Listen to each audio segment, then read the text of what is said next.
नमस्कार विद्यार्थी मित्रांनो, दिनांक 27 एप्रिल 2025 रोजी घेण्यात आलेल्या MST-CET 2025 PCM ग्रुपच्या फेरपरीक्षेबाबत ही जाहीर सूचना असणार आहे। दिनांक 30 एप्रिल 2025ला ही सूचना जी आहे तर ती प्रसिद्ध झालेली आहे वेबसाईटला। तर बघा विद्यार्थी मित्रांनो, शैक्षणिक वर्ष 25-26 करिता राज्य सामायिक प्रवेश परीक्षा कक्षामार्फत घेण्यात आलेली MST-CET 2025 ही सामायिक प्रवेश परीक्षा दिनांक 9 एप्रिल 2025 ते 27 एप्रिल 2025 या कालावधीत पार पडली आहे।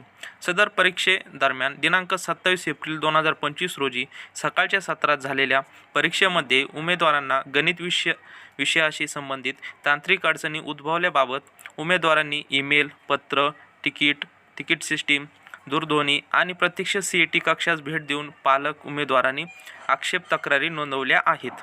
उमेदवार व पालक यांच्या तक्रारींची दखल घेऊन तसेच उमेदवारांचे शैक्षणिक हित लक्षात घेता पुढील प्रमाणे निर्णय घेण्यात आलेले आहे। तर बघा विद्यार्थी मित्रांनो, 27 एप्रिल 2025 या तारखेला ज्या विद्यार्थ्यांची सकाळच्या सत्रात परीक्षा झालेली होती त्यामध्ये गणित जो सब्जेक्ट आहे तर त्यामध्ये काही तांत्रिक अडचणी आल्या होत्या। तर त्या विद्यार्थ्यांचं शैक्षणिक नुकसान होऊ नये यासाठी बघा पुढील निर्णय जे आहे तर ते घेण्यात आलेले आहे। तर ते निर्णय काय आहेत तर ते आता बघूयात। दिनांक 27 एप्रिल 2025 रोजी सकाळच्या सत्रात घेण्यात आलेली परीक्षा रद्द करण्यात आलेली आहे। त्याचप्रमाणे दिनांक 27 एप्रिल 2025 रोजी सकाळच्या सत्रात परीक्षा दिलेली आहे अशा परीक्षेकरता उपस्थित सर्व उमेदवारांची फेरपरीक्षा दिनांक 5 मे 2025 रोजी घेण्यात येणार आहे। याची संबंधित उमेदवारांनी कृपया नोंद घ्यावी। तर बघा विद्यार्थी मित्रांनो, तुमची जी एक्झाम होणार आहे म्हणजे री एक्झाम जी होणार आहे तर ती 5 मे 2025 रोजी घेण्यात येणार आहे। सदर परीक्षेस उपस्थित राहिलेल्या उमेदवारांची यादी या कार्यालयाच्या अधिकृत संकेतस्थळावर प्रसिद्ध करण्यात येईल। या यादीमध्ये नाव असलेल्या उमेदवारांना फेरपरीक्षा देणे अनिवार्य असेल।